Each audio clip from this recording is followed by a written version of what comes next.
Hello everyone.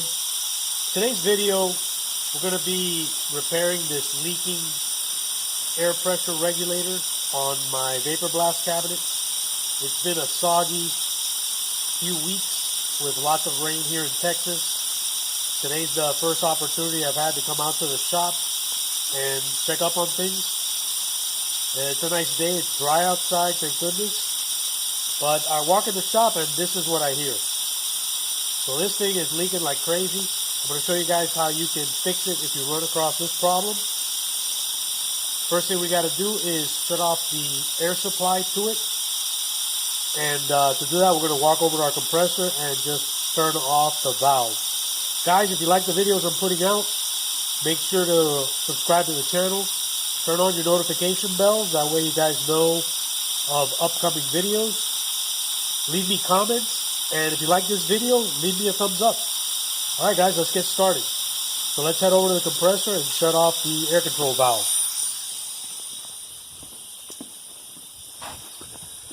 So most compressors are going to have a valve like this. All we're going to do is come over here and just shut it down.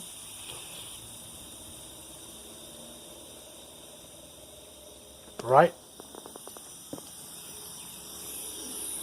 Back to the air pressure regulator. First thing you want to do before you take this thing apart is go ahead and pull the knob out and unwind it all the way. Because what's behind this knob is a big spring. So we want to release all that tension on that spring. That way we can take it apart. If your regulator is mounted like this, we're going to need to unmount it. So we're going to loosen up this collar. I'm going to have to get a tool to do mine. And once I get it off, we'll take it to the bench and we'll work on it. All right, once we've unfastened it from its mount and taken the ring off, next thing we want to do is we want to unscrew these 4 screws here so that we can try to figure out what the issue is. So I'm going to go ahead and just unscrew these. Just use a regular Phillips to get these off.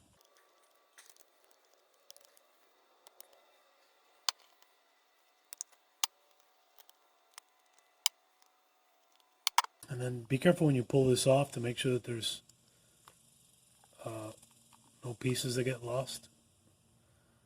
Okay. All right, so it looks like. All right, so in here what we got is a big tension spring. So this is the one that pushes up against the diaphragm. Let's see what else is in there. So then there's also this adjustable part here. So how this works is it sits in this groove here, and this is what keeps it from turning. And as you turn this collar will move up and down. So that's how it does the adjustment. I'm going to go ahead and just put this down here so I don't lose it. Oh, and pay attention to this too. So in the reassembly, you got to make sure that these raised edges here are in the right position. So if you notice, so you got raised edges on the bottom and on the top, so it's going to go back together like this. So just take note of that. That way you're not putting it together improperly.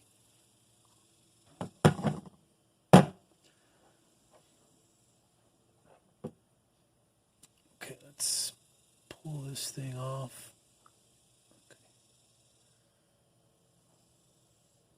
Now, if you guys are running a air separator, some kind of a filtering system for your air, it should catch this liquid. I'm not running one, that's why I have liquid in here. This is all condensation from inside of the air tank. As the compressor runs, it warms up the air, and then you get a lot of condensation that develops inside the tank. So I think that's the reason that this is wet. All right, I'm going to go ahead and turn the air back on so I can see where the leak is coming from. Hopefully we can figure it out. Right now, without the spring putting tension on this, it shouldn't be leaking any air. It should be totally closed. So I'm going to go ahead and put the air on and see if we can't figure out where the problem is.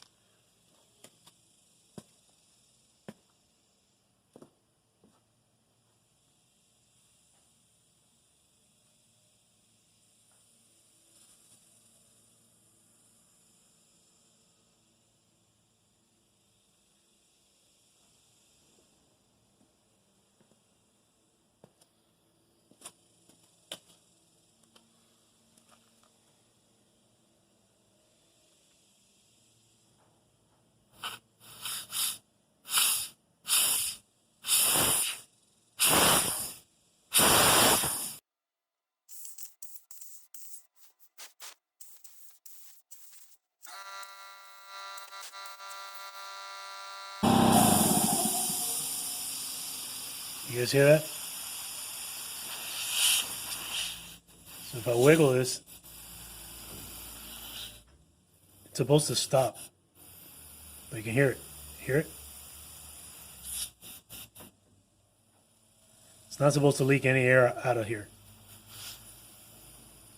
All right, I'm gonna shut the air pressure off, and we'll empty out the air that's in here.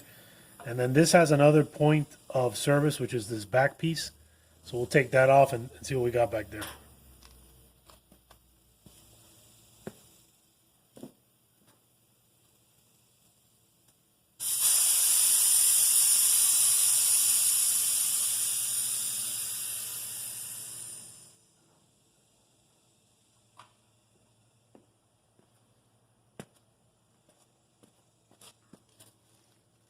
All right, now to take this back part apart, all you need to do is hold this thing down on a vise or something. I happen to have a vise right here, so I can point you guys down so you can see. And all we're gonna do is hold this thing in here. We'll just clamp it a little bit. And then what we're gonna use is open-end wrench, a crescent wrench. And then I like to tape mine, that way I'm not scratching up this cap.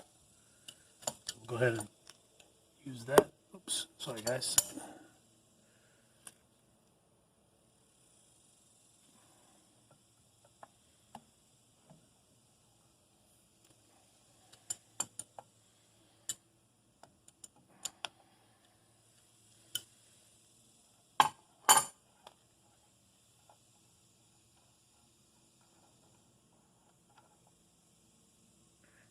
All right, again, so there's moisture in here. All right, so what we got here is, looks like we got a couple of O-rings. So if you can see here, there's a couple of O-rings. Let me bring the camera in a little closer. So we got one O-ring here on the inside, and then one O-ring here on the outside. And then let's check out this spring assembly here. All right, so we have a oh, so here's the problem here. Yeah, so that's the problem right here. All right, so here's the issue. I'm pretty sure this is going to be the problem. You guys see how this spring is all rusted? And if you notice, I'm looking at it right here. You can see how this spring is missing a piece because it's rusted through. So this spring is losing its compression strength as this metal continues to deteriorate. So that's the reason why this thing is intermittently leaking. Now this regulator is it's a central I think it's a central pneumatic. So this is a Harbor Freight piece, and let me see if I can pull this thing out of here.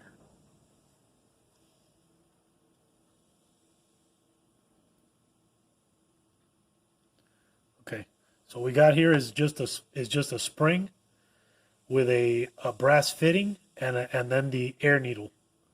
So what happens is the spring puts pressure. It pushes this fitting through the opening. Let me show you in here so you can see.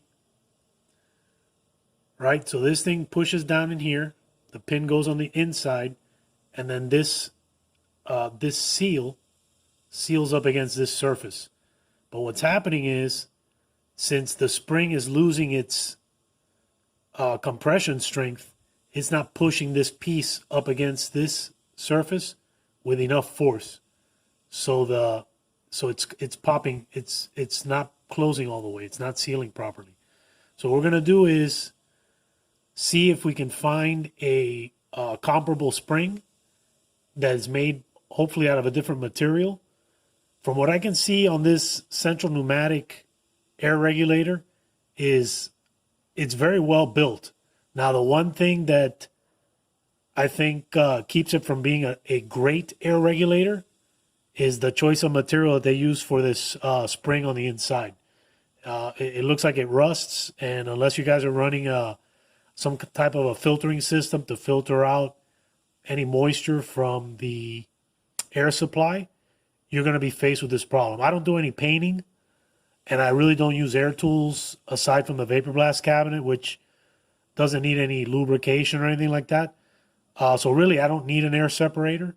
However, now after coming across this, getting an air separator might not be a bad idea.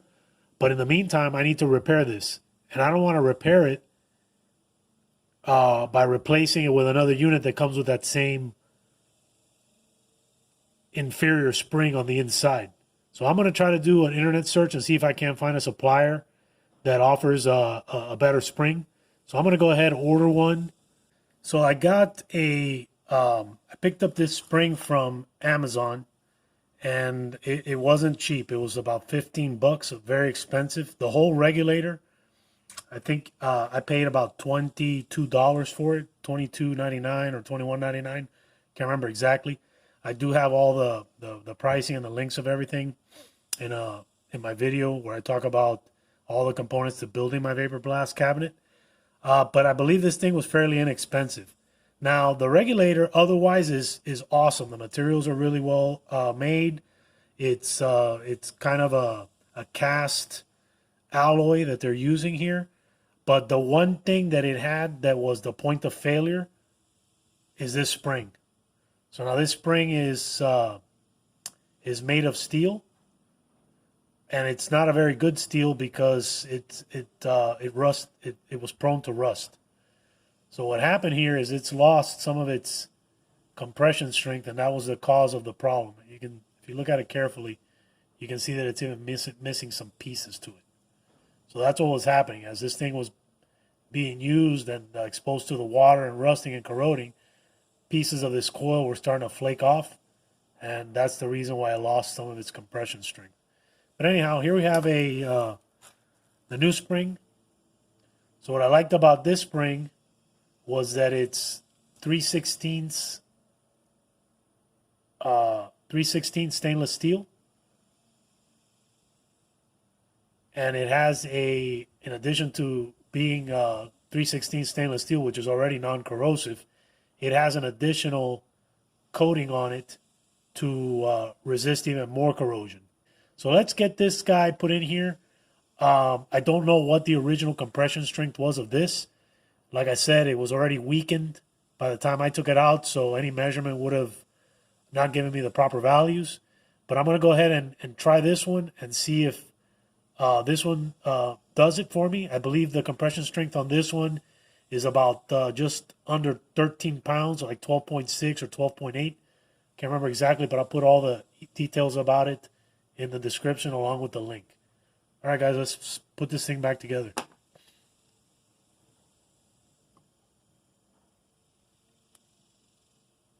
All right, so we're going to start by placing our pin back in. And let me put you guys in. Oh, let me turn on the light so you guys can see. So all we're going to do is just put this pin back in here. Just line it up. And just work it in there. Okay, there it goes. All right. Now, next thing you want to do is put your spring on. Next thing we're going to do is just put the cap back on.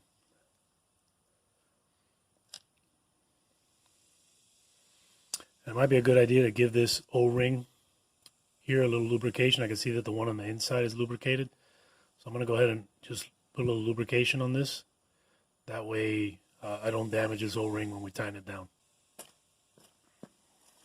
Okay, so just got a little bit of silicone lubricant on there, and this is just some leftover silicone from the Brembo brake job.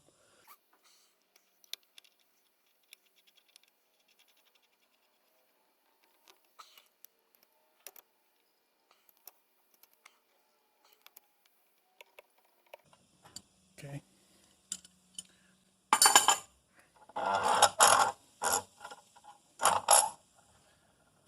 Now what we're going to do is just put the switch the camera back up here so you guys can see.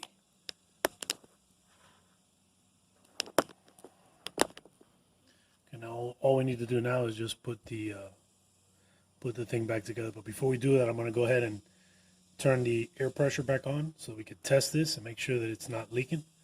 So let me go ahead and do that real quick.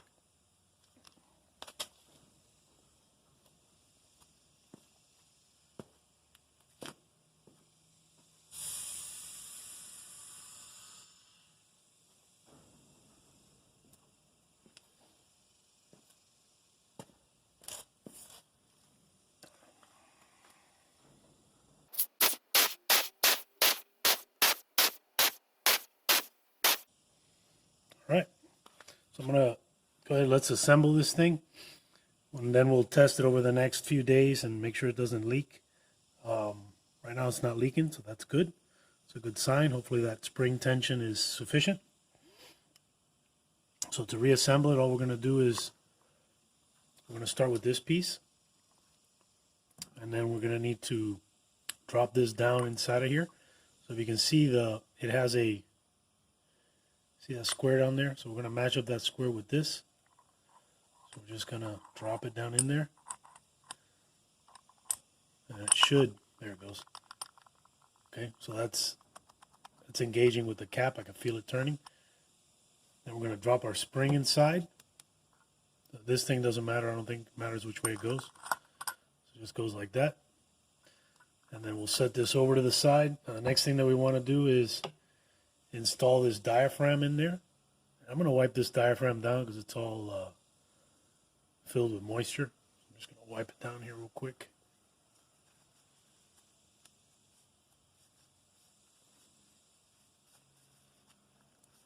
You want to make sure that this surface is nice and clean and there's no grit or debris on here that would keep this from sealing. Same thing with this surface here. Just feel that and make sure that there's nothing that could cause it not to work. Okay. Wait. So guys, it goes this way. Okay.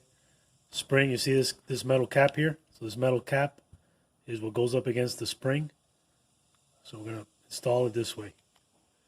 Right, which would make sense because you got this groove here, or this little indentation that matches up with that pin.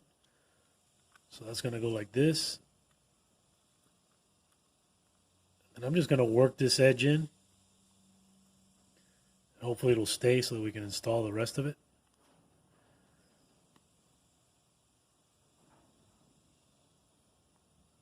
That looks good right there.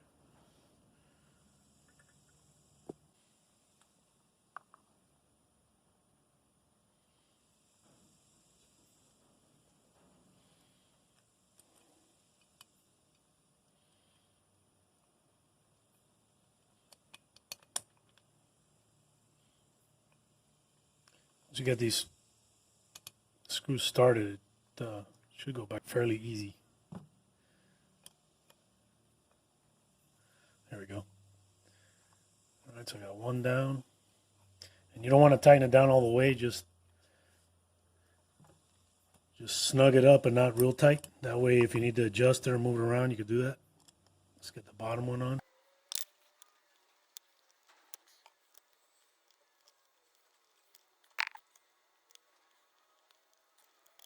Now, these are Phillips screws, so you don't have to get crazy tightening these down. So just snug them down. And they also have some lock washers, so just tight enough to compress the lock washer, and that's really all you're going to need.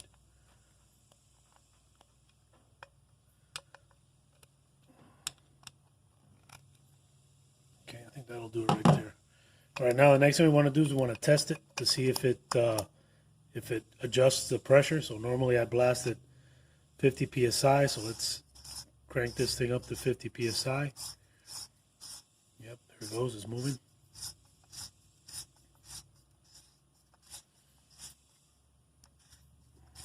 So there's 55, let's back it down.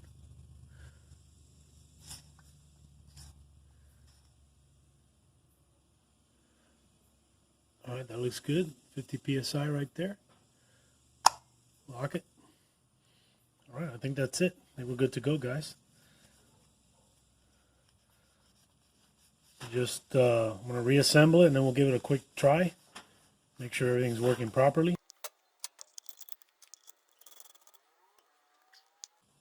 All right, now what we're going to do is just refasten it to the spot that it needs to go, just right up here.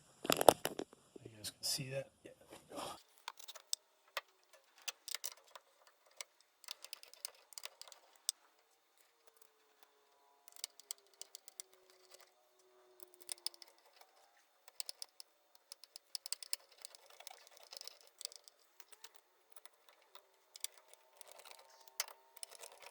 Oh, that's it.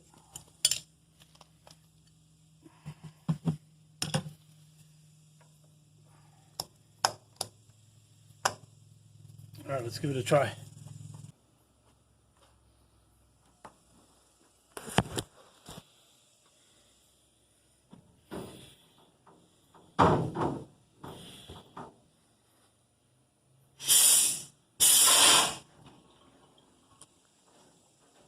You can see the air pressure will suck the fluid out from the pump. It's pretty cool. So there you have it, guys. If you guys like the channel, make sure to subscribe, turn on your notification bells, leave me some comments. I love the comments. If you found this video useful, give me a thumbs up. Till next time, guys, God bless.